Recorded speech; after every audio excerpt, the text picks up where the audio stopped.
Indtil at jeg nok kommer til steder, hvor jeg måske også mister lidt mig selv. Eller sådan følelsen af, hvem er jeg egentlig? Eller sådan, hvad er jeg for uden alt det her? Ja.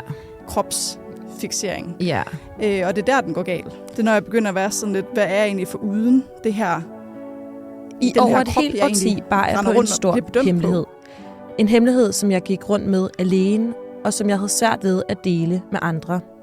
Men i 2024 besluttede jeg mig for endelig at sige det højt. Og nu har jeg givet stafetten videre og lader andre modige personligheder fortælle deres historier. Historier, der danner grundlag for vigtige samtaler om skam og kontrol, om at være i en gråzone og om at stå ved siden af en, der har det svært. Måske kan du genkende dig selv i nogle af mine gæsters historier. Måske kan du få det en lille smule bedre bare ved at lytte til dem. Og hvem ved, måske du også finder modet til at sige det højt. Jeg er Lisa Paustian, og jeg har lavet den her podcast sammen med Sumenta. Velkommen til Sig det højt.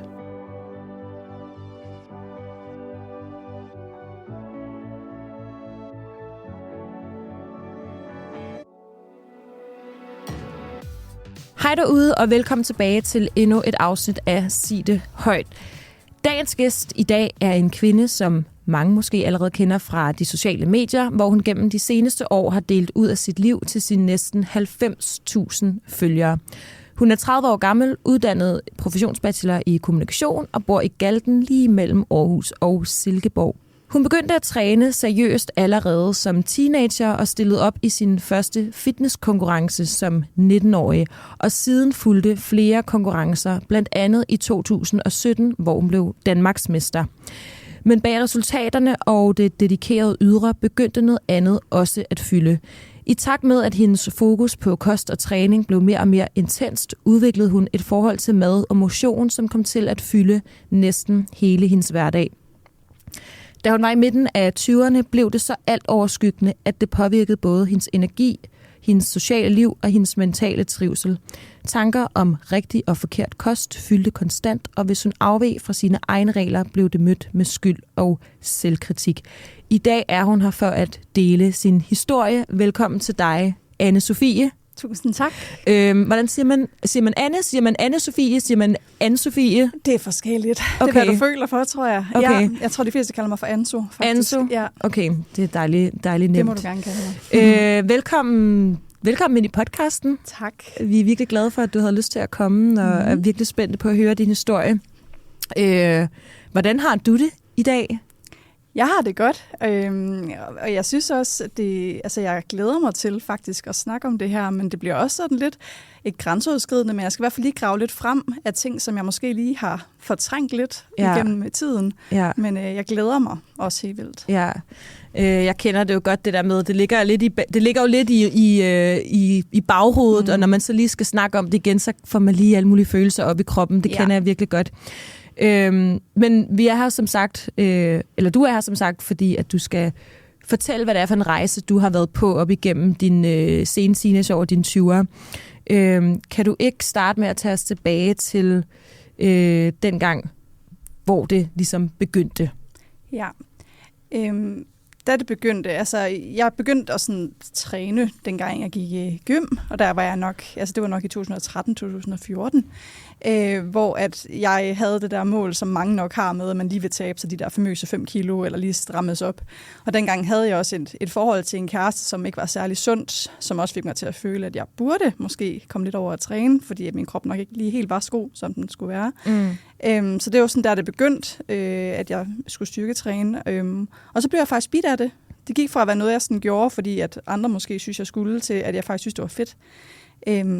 Så det gjorde jeg i nogle år, eller faktisk kun 1,5 til 2 år, før at jeg besluttede mig for at stille op i min første konkurrence. Og hvor gammel er du på det her tidspunkt? Der var jeg 18, tror jeg. Okay, det er også virkelig tidligt at starte. Ja, meget. Altså, der er ens krop jo nærmest ikke engang helt færdigudviklet. Nej, og det kan jeg også tydeligt se, når jeg sådan ser billeder, at min krop så helt anderledes ud, dengang jeg lige startede med at stille op til den sidste konkurrence, jeg stillede op i. Der var sket meget med min krop, bare rent modenhedsmæssigt. Og det startede også, fordi jeg blev stoppet op faktisk af en personlig træner, coach, dengang jeg var i centret dengang, som fortalte mig, at han synes, jeg havde genetikken til det. Altså han synes, at min Det, man går meget op i bodybuilding, det er ofte, at man sådan har nogle brede skuldre, og man har en smal talje og sådan nogle ting. Og han sagde bare til mig, at hvis jeg havde lyst, så ville han gerne hjælpe mig med det. Og hvordan føles det som 18-årig at stå i et fitnesscenter og få det at vide? Det var mega fedt. Ja. Især fordi jeg kommer lidt fra sådan en barndom, hvor jeg måske ikke lige har følt, at jeg har været den bedste til noget rigtigt. Jeg har altid sådan følt lidt, at ja, i hvert fald især sport, det var virkelig ikke min ting. Jeg havde idræt, og jeg pirkede ofte for idræt. Det er helt vildt at tænke på nu. Ja, meget. Set med din historik. Ja, jeg havde det virkelig. Ja. Det var det eneste fag, hvor at jeg også fik lov af min mor til at pirke fra, fordi hun vidste, at jeg bare havde alt ved det. Altså sådan, alt andet skulle jeg til, men idræt, det var okay. Ja. Så jeg tror også, det er den der usikkerhed, og den der sådan, okay, der er faktisk noget, som jeg måske kunne blive god til, som gjorde, at jeg virkelig også tænkte, det her, det vil jeg gerne prøve, og se, hvad jeg kunne blive til. Så det var sådan, det startede. Og det startede jo med at være en ting, jeg synes var mega fed og sjov og spændende. Hvad gav det dig? Igen, nok den der følelse af, okay, der er noget her, jeg er god til. Okay. Og noget, jeg sådan, ja, også bare synes måske også, at min krop reagerede på en måde, som jeg ikke lige havde forventet. Altså, at jeg kunne se, okay, der sker virkelig noget med mine muskler. Og det er jo på mange måder sådan motiverende, når man kan se, der sker ting i spejlet. Ja. Men når man begynder at gå all in på det her, bikini fitness, ikke? Ja. Hvad er det så for noget, man skal forholde sig til? Altså, jeg ved jo ikke særlig meget om det, men jeg ved, at det er en meget streng og restriktiv kost. Det er rigtig meget træning. Man har meget fokus på kalorier. Ja. Hvordan begyndte din hverdag så at se ud, da du ligesom fik en træner på, og begyndte at gå all in på den her nye hobby? Altså sådan i starten, der var det... det har selvfølgelig ændret sig lidt over tiden, fordi jeg startede med at stille op i noget, der hedder body fitness, som er sådan lidt mere... Der skal man faktisk være større muskelmassemæssigt, hvor jeg så begyndte at være bikini fitness i stedet for lidt senere hen. Lidt mere feminint og lidt mere... man skal stadig være trænet, men det er sådan lidt mere modelkonkurrence faktisk. Yeah. Hvor bodyfitness er sådan lidt mere hardcore. Meget har ændret sig, og jeg har faktisk heller ikke rigtig fyldt meget med i de seneste par år, men jeg ved, at bikinifitness er jo også blevet vildere og vildere, efter jeg har stoppet med det. Men dengang jeg lavede bikinifitness, der følte jeg i hvert fald, at det var lidt mere... Lidt naturligt, kan man måske godt sige, og lidt mere modelagtigt. Noget, hvor jeg sådan tænkte, okay, her kan jeg nå langt, og stadig have mig selv med i det, hvis det giver mening. Men det var sådan det så blev til, at jeg synes, bikini-fitness var fedt. Og det var også her, jeg vandt Danmarksmesterskaberne det første år, jeg stillede op i det. Så det var virkelig også, der fik jeg blod på tanden, fordi okay, det var noget, jeg virkelig var god til, og noget, min krop passede ind i, kan man sige. Fordi det der er med det, man bliver bedømt på alt. Og hvis man ikke lige har den rigtige form på kroppen, så kan man jo ikke helt stille op, og der er meget, der er genetisk også. Men jeg synes i hvert fald, at det begyndte jo at fylde meget i mit liv på det tidspunkt. Alt overskyggende på en eller anden måde, fordi det blev en livsstil mere, end det blev en sport. Fordi det er jo en ekstrem sport, kan man godt sige. Ja, men kalder man ikke det? Det vil jeg sige, det er, jo. Fordi det er noget, der kræver, det er jo noget, der kræver, at man både skal være all in kostmæssigt og træningsmæssigt. Man kan jo ikke lige være sådan, hvis nu det var fodbold for eksempel, eller håndbold, så kan man jo godt fyre lidt på kalorier, fordi man ved, at jeg skal præstere. Fysisk skal jeg præstere, hvor det her, det er jo både noget, man skal præstere, men det er jo også især, hvordan kroppen ser ud. Så det der med, det fylder jo hele ens liv, for det, når man står op til, man går i seng, man får ikke det der sådan break, fordi det hele tiden kører lidt i hovedet, at man sådan skal overholde de her ting, både kost- og træningsmæssigt. Og var det sådan noget med træning flere gange om dagen? Og... Det var der mange, der gjorde. Jeg kunne bedre lide at træne en gang om dagen, men så trænede jeg jo så også i 2,5-3 timer nogle gange. Ja. Hvor jeg sådan havde måske en times cardio-træning, og så 2 timer og 1,5 time styrketræning.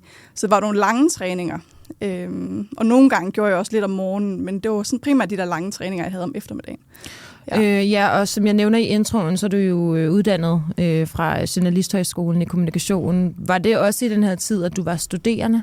Ja, det var det nemlig. Sådan til sidst i min tid som bikini-fitness-atlet, der var jeg ved at uddanne mig. Okay, ja. Og det kunne du godt få det til at hænge sammen, både med studie og en sport, der fyldte så meget? Sådan cirka. Altså jeg vil sige, min hverdag blev jo virkelig, virkelig ens hver dag nærmest. Altså jeg cyklede på studie, og så var det så på skolebænken, og så var det jo bare mit medbragte mad, aldrig kantinemad. Og når vi havde fri, så skulle jeg jo aldrig med ind til byen i Aarhus og hygge mig med mine kammerater eller mine studiekammerater. Det var altså bare hjem og træne hver dag. Så det var sådan, min hverdag blev meget ensformig. Ja, som jeg kan høre, du siger, så gik det jo lidt ud over dit socialliv også. Ja, altså jeg har ikke nogen venner eller nogen, jeg snakker med længere fra det studie, og jeg tror også, at jeg godt vidste med mig selv, at det kom jeg ikke til at få, fordi jeg vidste, at mit overskud bare ikke var til, at jeg kunne være der socialt. Jeg følte, jeg var der mentalt for det meste, men jeg kunne slet ikke overskue det der med, at man også skulle til at få venner. Nej. Faktisk. Ja. Så dit liv i den her periode, det var at træne til bikini fitness og passe dit studie og sove. Ja. Jeg ved jo, at du har en kæreste i dag, Jakob, som du har været sammen med i 10 år, og som du nu også venter dit første barn med. Tillykke. Tak. Hvornår er det, du møder ham? Hvornår er det, du møder ham? Ja, det er også i 15, hvor jeg stiller op i første gang i bodybuilding, eller en bodybuilder-konkurrence. Og grunden til, at vi egentlig mødes, det er, fordi han følger mig på Instagram dengang også. Så han vidste, hvem jeg var, og jeg anede ikke, hvem han var. Udover at han også var en træningsprofil. Han var også en træning, eller i hvert fald en, der gik op i træning. Han var en, der gik op i træning. Ja, og han stillede faktisk også op det år, hvor jeg stillede op i 15, til samme konkurrence, hvor jeg jo ikke vidste, hvem han var, men han så jo mig den dag. Så der er både til de her konkurrencer kvinder og lige præcis. Mænd. Der er en lang række forskellige sådan, klasser, både til mænd og kvinder. Mm-hmm. Ja, og han var i sådan en klasse, der hedder Athletic, hvor man faktisk også skal udøve noget på scenen. Altså man skal ro på en romaskine og lave dips og sådan noget. Så ja, han skrev til mig, og så var jeg sådan lidt, det gider jeg ikke. Han var lang tid om at, skrive til mig, hvor jeg mange gange var sådan lidt, ja. Men så mødtes vi, og så var det bare sådan, det skulle være. Altså, så har vi ikke kigget os tilbage en eneste gang siden. Nej. Og op igennem 20'erne, så er I jo et træningspar. Ja, i høj grad. I høj grad. Vi brugte søndage på food preppe, og så det var vores hverdag. Det var træning og kost, og vi hyggede egentlig også med det. Altså, så det var nok også det, der gjorde, at det blev det nye normal for mig. Altså, fordi jeg egentlig også trives ret godt i det, fordi vi var i det sammen. Ja. Du nævner det her med at trives godt i det.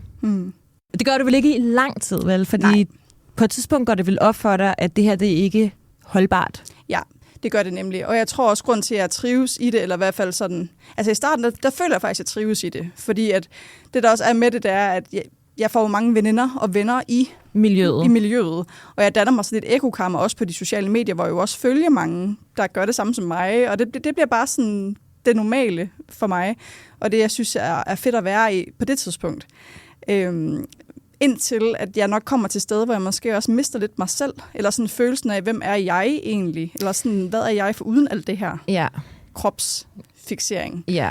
Og det er der, den går galt. Det er, når jeg begynder at være sådan lidt, hvad er jeg egentlig for uden det her, den her krop, jeg egentlig render rundt og bliver bedømt på. Og hvor gammel er du på det her tidspunkt? Dengang jeg begynder at indse, at det ikke er så godt, eller hvordan. Ja. Da det går op for dig, altså, at du har lidt i situationstegn identitetskrise, fordi hvem er Enzo, når ikke hun skal være bikini-fitness præcis. Model? Ja, jeg tror, det var i 2019 deromkring, så det er jo så 7 års tid siden. Ja. Måske i slutningen af 18 deromkring. Fordi at der begyndte jeg bare at indse sådan, hvem er jeg egentlig? Og jeg tror også, det hænger sammen med, at min kæreste bliver syg i den periode, hvor jeg virkelig sådan fornemmer, okay, jeg har jo slet ikke, jeg kan slet ikke finde ud af at være der for dig, fordi jeg er så meget i mit eget hoved. Og det eneste, jeg tænker på, det er jo, hvordan opretholder jeg den fysik, jeg har, og hvordan opretholder jeg nok også den identitet, jeg måske føler, jeg har fået, fordi at jeg har delt også så meget på Instagram. Ja, fordi du i løbet af din tid som bikini-fitnessmodel, op igennem starten af 20'erne, der når du op på omkring 20.000 følgere. Det vil jeg gætte på. Nu kan jeg ikke huske det, men det er i hvert fald, det render ret hurtigt op egentlig, synes jeg dengang. Der er folk, der er begyndt at blive inspireret af, hvad du lægger op på de digitale medier. Ja. Og det genkender jeg jo fra min egen historie, så vil man jo lige pludselig gerne leve op til det image, man har skabt. Ja. Og det kan være enormt svært at bryde ud af det. Din kæreste, han bliver syg. Ja. Og hvad sker der så i forhold til den hobby, I så har sammen? Altså, det er jo så der, hvor han stopper med at træne, og stopper med at gå op i det. Han bliver ved med at støtte mig, fordi at jeg jo udtrykker, at jeg gerne bliver ved med det, fordi jeg nok også, på det tidspunkt tror jeg også, jeg egentlig stadig synes, det var ret fedt. Og det er altid derfor, det er så svært for mig at sådan finde rundt i, fordi der var en del af mig, der synes, det var det fedeste i hele verden, fordi igen, det var noget, jeg var god til, og det var noget, jeg sådan kunne finde ud af. Men på den anden side, så havde jeg jo altid det her i baghovedet med sådan, jeg har det jo ikke sådan mega godt i min krop, eller mentalt. Så det var her, hvor han så, altså han blev med at støtte mig i det, men det var også her, jeg begyndte at indse nogle ting. At jeg faktisk gerne vil være der mere for ham, end jeg sådan havde været der for ham. Ja. Hvad er det så for nogle valg, du tager i den her periode i dit liv? Ja, og det er også det, det er jo svært, ikke? Fordi nu så skal man lige pludselig til at konfrontere sig selv med noget, man synes, man har prøvet at holde sådan lidt væk i lang tid.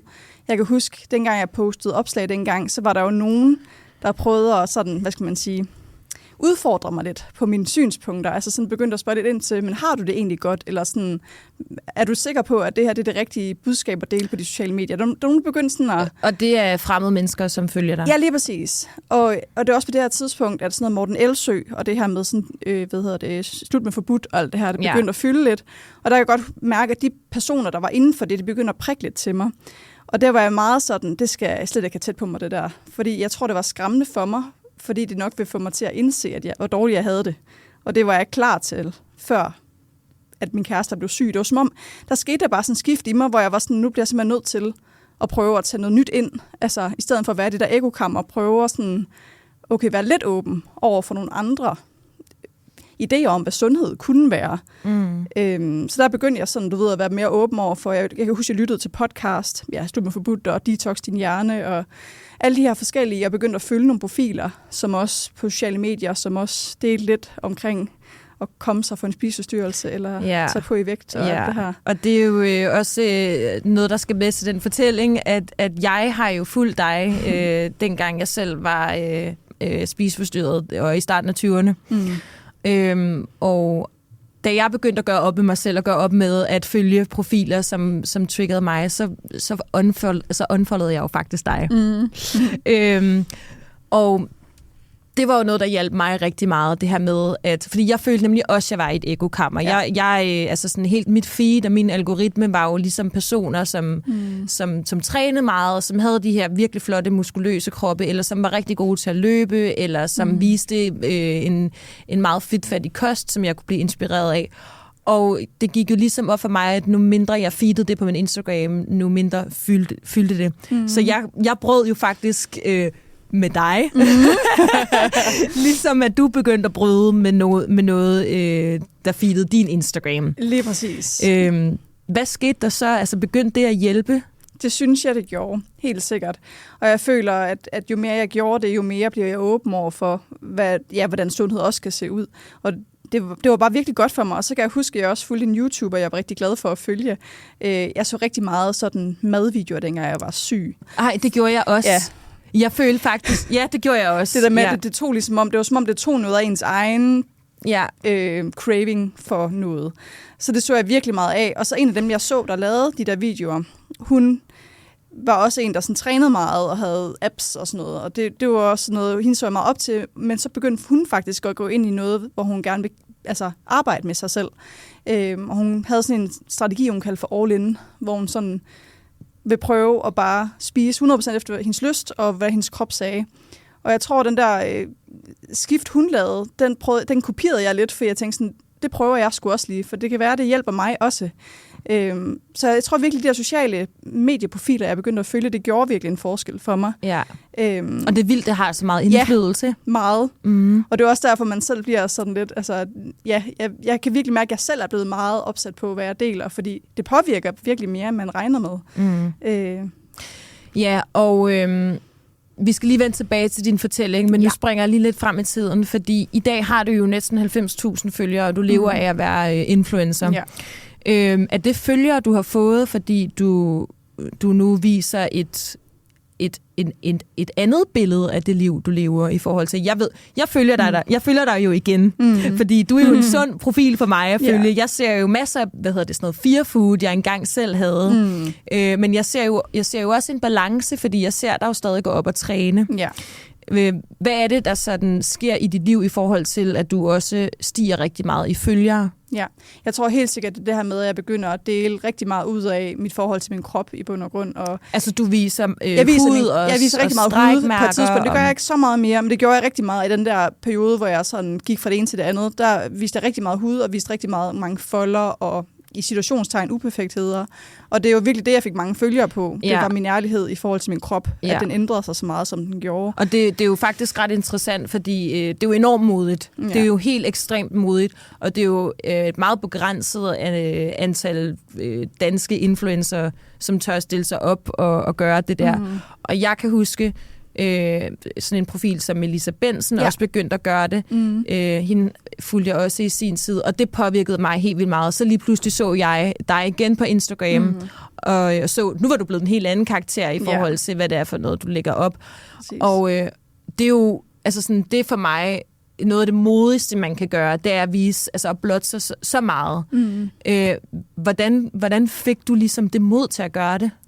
Det er et virkelig godt spørgsmål. Jeg tror, en af grundene til det var nok, at jeg havde bare sådan et helt, altså, hvad skal man sige, kæmpe lyst til at gøre noget andet, end det, jeg kunne mærke, jeg havde gjort tidligere. Altså der med at påvirke på en god måde.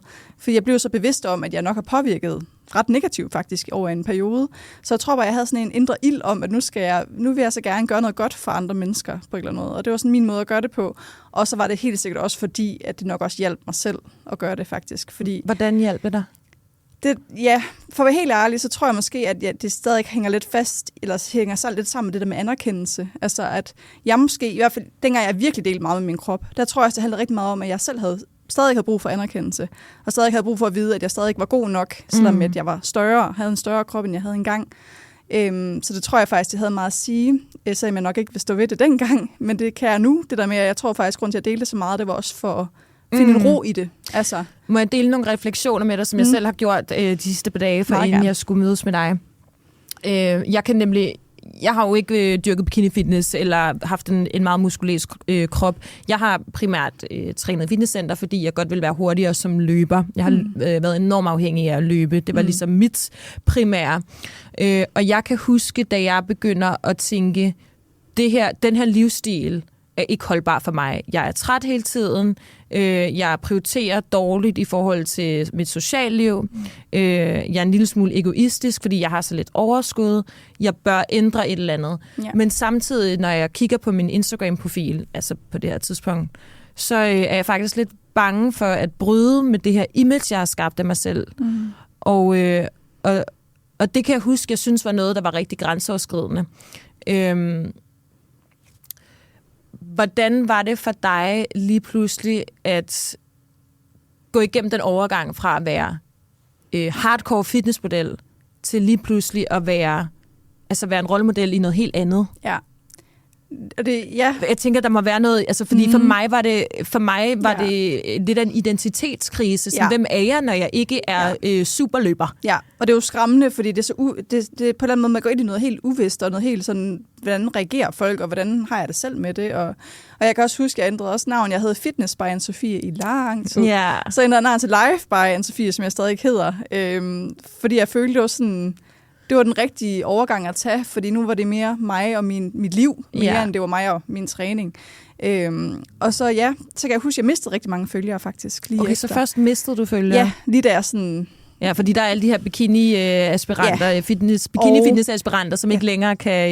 Ja, og så tror jeg også bare, at folk synes, det var lidt interessant og fascinerende at følge med i sådan en ekstrem sport, og en, der ser så unormal ud over en lang periode. Det var i hvert fald vildt, hvad du kunne opnå af resultater med din krop. Ja, altså jeg havde det der unormal og normal, men jeg så i hvert fald ud, som ikke så mange så ud på. Så jeg tror også derfor, folk synes, det var spændende at se, hvad jeg kunne udrette og sådan nogle ting. Så der var nok mange, der tænkte, nu er hun bare hende, det er ikke så spændende.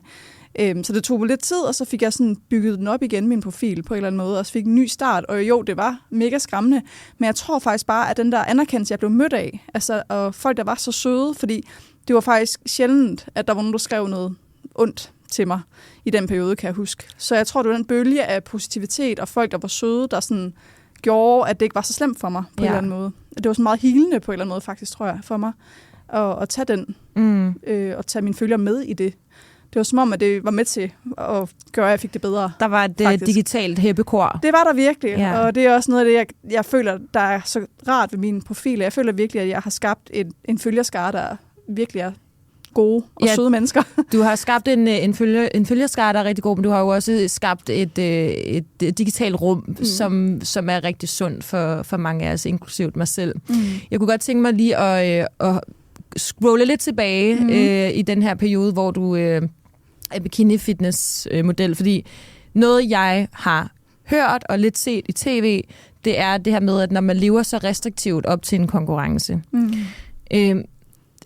det kan jo godt trigge en eller anden form for sådan spiseforstyrrelse i forhold til, når man lige pludselig så må indtage en masse kalorier efter sådan en modelkonkurrence. Jeg ved ikke, hvad det hedder, når man er on stage. Ja, jeg ved, hvad du mener. Ja. Hvordan er den der oplevelse af, at du altså virkelig lever sådan på det mest restriktive, man overhovedet kan? Altså jeg tænker, bagefter, fordi jeg har jo set de her videoer, hvor folk så bare kaster, overspiser helt vildt. Og der har jeg bare, og det er slet ikke for at lægge ord i munden på det, men der har jeg bare set mange af de her videoer med folk, som så faktisk ender med at blive syge. Er det noget, du selv har oplevet? Det vil jeg sige. Altså, også bare, man mister jo totalt en sult- og mæthedsfornemmelse, fordi man jo spiser som en maskine jo. Altså, man spiser på klokkeslæt, man spiser ikke efter, og nu er jeg lige lidt sulten. Det er jo sådan, man ved, hvad man skal have at spise, og så er den ikke længere. Og så når man så kommer ud af den der konkurrence, og lige pludselig skal begynde at spise på egen hånd, og man har forbudt sig selv så mange fødevarer, så er det jo klart, altså, når man går ned og forbudt, så bliver det jo mere spændende. Og så har man virkelig tendens til at overspise, og det gjorde jeg virkelig også efter min første konkurrence. Men der var min krop bare en stor ballon, og min hud gjorde ondt, fordi jeg havde spist så meget. Altså det hele, jeg var bare sådan en stor væskeballon, fordi jeg bare spiste. Det blev bedre i mine andre konkurrencer, for der tror jeg har lært at være lidt i det, og lært at ikke at overspise så meget efter en konkurrence, men det er jo mega svært, altså, fordi man jo i så lang tid har forbudt sig selv så mange ting, og man mister fuldstændig sin sult- og mæthedsfornemmelse. Ja. Så det med at spise efter sult og stoppe, når man er mæt, man aner ingenting, altså man kan stadig finde rundt i det. Og det var også det, der var mega svært for mig efter, dengang jeg stoppede med at stille op, og finde ud af, okay, spiser jeg, fordi jeg er sulten, eller spiser jeg, fordi altså sådan, og hvornår skal jeg spise, hvis jeg ikke skal spise for klokkeslæt. Altså alt var bare så svært at finde rundt i. Men jo, det er lidt en ting, kan jeg huske, længere jeg i hvert fald selv stillede op, at så skulle man bare få alt det ned, man kunne efter en konkurrence. Fordi nu måtte man inden for den x antal timer og dage. Og man fik det så dårligt. Fordi kroppen var jo ikke vant til at få så meget. Jeg kan huske en gang, jeg var ude og spise sushi på et tidspunkt. Det var sådan en ellerburger, en sushi-ellerburger med min nuværende mand, dengang jeg lige var færdig med en konkurrence. Der blev jeg nødt til at forlade restauranten, fordi jeg var besvime. Det sortnede fuldstændig for mine øjne, efter jeg spiste en burger og nogle pomfritter. Fordi min krop simpelthen bare var sådan, altså, den var slet ikke vant til den der load af så meget mad på én gang. Og der var jeg også bare sådan, okay, det er jo ikke normalt det her. Altså, der er et eller andet, der ikke er, som det skal være. Nu hvor jeg husker det, så har der både været en episode med burger og med sushi. Altså, at jeg har oplevet det der med det sortnede for mine øjne. Ja. Så ved man godt, at ens krop ikke lige har det helt optimalt, når man oplever de ting. Hvordan har du så dealet med den fysiske forandring i din krop? Fra at gå fra at være lille og meget muskuløs, til nu at have en lidt blødere krop. Ja. Hvordan var det? Super ubehageligt, fordi man bliver jo så mega bevidst om alt ved sin krop. Altså når man stiller op i sin konkurrence, man kigger jo på alt. Altså man bliver så hyperfixeret. Ja, lige præcis, det var jeg lidt efter. Hyperfixeret på alting ved sin krop. Så når man så begynder at tage på, den der hyperfixering er der jo stadigvæk, så nu begynder man at tænke, ej, den del var der ikke i går, eller det der kunne jeg ikke mærke i går. Altså så man bliver sådan, det er virkelig, virkelig ubehageligt. Og jeg kan huske, at jeg græd virkelig meget. Altså det gjorde jeg bare, og jeg brugte min mand mega meget, da jeg var kæreste, men mand nu, han brugte jeg jo mega meget til at sådan få noget realitetssans ind i hovedet, fordi når man så mig, så vil man jo ikke tænke at på nogen måde, at jeg var blevet stor, men det er jo det, jeg følte jo, for jeg var vant til at være så tynd, og så bare en lille bitte ekstra hudfold føltes jo som, at jeg havde taget 20 kilo på. Så det var mega hårdt, men jeg brugte ham, og jeg brugte faktisk også de sociale medier, som sagt, på at få den der følelse af, okay, det er måske mest i mit eget hoved, og prøve at huske mig selv på, hvordan jeg havde det, altså fysisk og psykisk, frem for måske kun at tænke på sådan, hvad jeg kunne se og mærke, hvis det giver mening. Så det er mega svært. Det er meget lettere sagt end gjort. Men du søgte aldrig professionel hjælp? Altså, jeg gik hos en psykolog, men det hun fokuserede på, det var rigtig meget at hjælpe mig med at finde ud af, hvem jeg var for uden min krop. Altså, hvor vi snakker rigtig meget om mine værdier, og hvad jeg kunne lide at lave, som ikke havde noget at gøre med træning og kost og de ting der. Så det hjalp mig jo mega meget, for det gjorde, at jeg fik fokus på noget andet. Ja, man I griber ligesom fat om roden, lige præcis, og ikke det, der på symptomet. Ja, nemlig. Ja. Og det kan jeg mærke, at jo mere vi arbejder med det, jo mere føler jeg jo, at jeg var værd som menneske, altså for uden at min krop var tynd. Altså det der med, at okay, jeg kan jo så meget, og jeg er så meget værd for uden det her. Så det hjalp mig virkelig til at få sådan en grundforståelse af, sådan, min krop er ikke det vigtigste ved mig, eller det er sådan det mest spændende ved mig, som jeg lang tid har følt, den har været. Ja. Og i dag, hvordan har du det? Jeg har det godt. Jeg har det virkelig godt. Men selvfølgelig har jeg også dårlige dage, og det prøver jeg også at dele lidt på min profil, det der med, at mit mål er ikke at være sådan ultimativ, altså have den der kropskærlighed. Jeg vil hellere sige, at jeg hellere vil være sådan kropsneutral måske, eller i hvert fald kropsvenlig, har jeg faktisk brugt det ord meget. Det der med, at jeg vil være venlig overbærende over for mig selv på dårlige dage, men jeg vil heller ikke føle, at jeg skal elske mig selv. Fordi jeg vil altid have de der tanker, de vil altid ligge i baghovedet lidt. Især igen på dårlige dage. For jeg har så ikke de der dårlige dage, hvor man vågner op og bare føler, at min krop ikke er der, hvor jeg måske gerne vil have, den skulle være. Eller, Og er det sådan noget, du blandt andet deler på? Altså deler du også tanker omkring det her på dine sociale medier? Ja, det gør jeg. Måske ikke lige så meget længere, fordi jeg faktisk har haft sådan en følelse, at jeg godt gad at have min profil handlet om noget andet end krop. Jeg har været sådan meget bevidst om, jeg vil gerne stadig dele det der med mine deller, og sådan, nu er jeg så gravid, men jeg vil gerne dele min krop, som den er, men jeg vil heller ikke have det, der skal fylde mest på min profil. Nej. Fordi så du er faktisk i gang lige nu med endnu en overgang? Lidt, og det har været i noget tid faktisk. Ja. Og det tror jeg godt, man kan fornemme, hvis man scroller. Ja, det er, men hvis man scroller på min profil, så kan man godt fornemme, at der var en periode, hvor jeg virkelig delte meget med min krop, og det er så blevet mindre og mindre, fordi jeg også kunne mærke, jo mere jeg selv delte den, jo mere bliver jeg fikseret på den. Hvis det giver mening. Det giver så god mening. Og jo mere blev jeg jo sådan, fik jeg kommentarer på min krop og sådan noget. Det blev ved med, altså der var også negative kommentarer, dengang jeg begyndte at dele meget. Ja. Altså folk, der skrev, at jeg var tyk og sådan nogle ting, og overvægtig. Altså der var mange, der skrev, at hvordan kunne jeg promovere overvægt, var der mange, der begyndte at skrive til mig og sådan noget, eller nogen, der begyndte at skrive til mig. Og det satte jo gang i tanker også sikkert hos mig selv, at er jeg egentlig overvægtig, og er det usundt, det jeg har gang i? Og så der er jo også det der med, at jeg også lige skal beskytte mig selv lidt i det, fordi jeg har den historie, jeg har. Så den del har jeg også lige med mig i baghovedet. Hvad tænker du om det ansvar, som influencer har, når de deler træning, kost og kalorier og krop og alt sådan noget i dag? Ja, altså jeg føler i hvert fald, at man har jo et ansvar, fordi man påvirker. Altså man er jo influencer, hvilket betyder, at man har en påvirkning på folk. Ja. Men jeg har det også sådan lidt, selvfølgelig er det også dem, der følger med, som også har lidt en opgave i at rydde op i sit feed. Fordi at man kan jo blive trigget af mange ting. Altså, der er ingen, der ved, hvad ens følgere har været igennem. Så hvis bare jeg kunne måske bare dele min tallerken mad, og så er der en, der kan blive trigget af det, på grund af noget, hun har med i hendes bagage. Så det er også svært som influencer at skulle, gøre alle glade, eller sådan ikke trigge nogen, fordi ja, det handler også om, at man som følger og sådan skal rydde op i sit feed. Ja. Men selvfølgelig har man det et ansvar, og jeg tænker meget over selv, ikke at sende de forkerte budskaber. Ja, hvor bevidst er du om din egen profil? Jeg er meget bevidst, og nogle gange lidt for bevidst, tror jeg faktisk. Jeg tror, jeg holder mig selv lidt tilbage, men det er jo måske fordi, at jeg ved, hvordan jeg selv vil blive påvirket, hvis det var mig, der engang oplevede noget bestemt. Ja. Så jeg er meget bevidst, og nogle gange lidt for bevidst, og det holder mig lidt tilbage nogle gange, men jeg vil faktisk hellere være for bevidst, end jeg måske vil dele noget, der kunne påvirke, som jeg ved, jeg gjorde engang, dengang jeg delte meget med min krop. Har du fortrudt nogle af de valg, du har taget i forhold til at dele det her indhold på de sociale medier? Det er så svært at sige, at man fortryder det, synes jeg, fordi du ved, at det var bare mit liv dengang. Ja. Og det var en anden kultur dengang det på var Instagram. Det var noget andet, 100%. Og jeg dengang var jeg jo heller ikke bevidst om, at jeg havde det så dårligt, som jeg havde det. Så jeg følte, at jeg delte det, som var det, jeg følte, indtil jeg så lavede et opslag, hvor jeg sådan forklarede, at jeg ikke havde det godt. Men indtil da, så tror jeg ikke helt, at jeg var bevidst om det. Og så var det sådan lidt den der ubevidste måde, at jeg delte, uden lige at tænke over, hvordan det måske vil påvirke. Ja. Så jeg tror ikke, jeg fortryder noget, men man kan godt sidde nogle gange og tænke sådan... Man kan altid være bagklog. Det kan man nemlig. Og når jeg sidder og kigger min gamle opslag, så kan jeg da godt nogle gange tænke sådan, at det der delte du da kun for at vise din krop, og ikke for at vise en træning. Altså, men jeg godt. Det er der, man var dengang.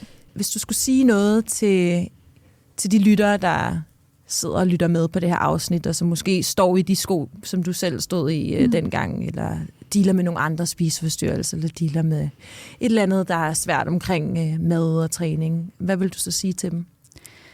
Jeg vil først og fremmest sige til dem, at de er mere værd end deres krop. Det tror jeg sådan er mit største take, hvis man kan sige det sådan, og at det er okay at række ud efter hjælp, tror jeg også er det næste, jeg vil sige. Jeg vil selv have ønsket, at jeg faktisk havde rækket mere ud efter et direkte hjælp. Jeg tog det meget i mine egne hænder, og prøvede selv at komme ud af det, hvilket jo også er gået rigtig fint. Men jeg vil sige videre til andre mennesker, at der er ikke noget skam eller skyld, man skal føle, hvis man har brug for at række ud efter hjælp. Og så det her med, jeg synes virkelig for mig var det bare vigtigt at arbejde så meget med, hvad jeg er for uden min krop, og mine værdier og mine holdninger, og hvad jeg er god til, som intet har med træning eller kost at gøre. Og det synes jeg virkelig, altså det var kernen til, at jeg fik det bedre. Det var at finde ud af, hvem er Anne-Sophie, og ikke bare hende, der den trænede og disciplinerede, men hvem er jeg egentlig inde i kernen.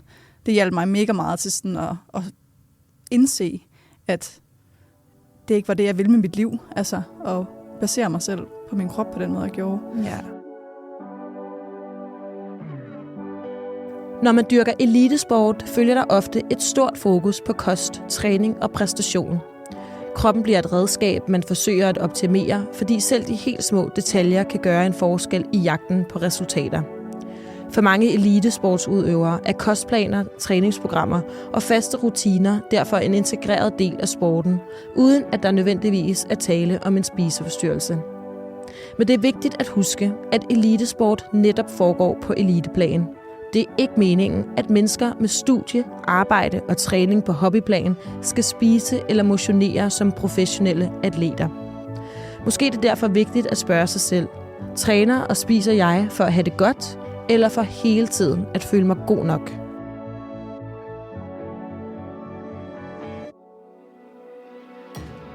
Vi skal til det sidste element i podcasten. Jeg plejer som regel at spørge mine gæster om, hvis de har skrevet dagbog, om de har lyst til at tage et lille udsnit med fra den periode, der hvor de har skrevet.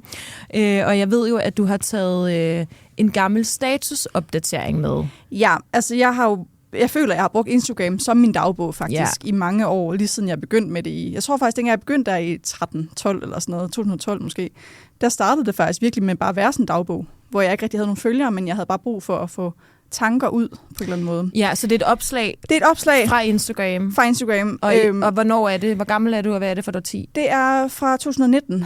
Ja. Og det er et tidspunkt, hvor jeg for første gang fortalte mine følgere, at jeg faktisk havde sat en facade op. Okay. Og første gang, hvor jeg fortalte mine følgere, at tingene ikke var helt som de ser ud. Ja, at det ikke var helt lige så positive, som de måske så ud. Og det er sådan lidt langt, men jeg tror, at jeg tænker, det jeg prøver. Ja, lad os høre det. Ja. I går var dagen, hvor det hele gik op for mig, og hvor jeg for første gang i lang tid rent faktisk mærkede efter, hvordan jeg havde det. Jeg vælger at være hudløs ærlig, da jeg er typen, som ikke ønsker at sætte en facade op. Men ved I hvad, det er i høj grad det, som jeg har gjort den seneste tid. Og det har jeg haft det rigtig dårligt med. Jeg har fået beskeder fra folk, som roser mig for min positivitet og troen på mig selv. Men sandheden er, at det bare har været en helt anden. For at sige det mildt, har mit hoved været et stort kaos. Jeg har den sidste tid gået og følt, at mine handlinger og tanker er gået så meget imod mine egne principper og værdier.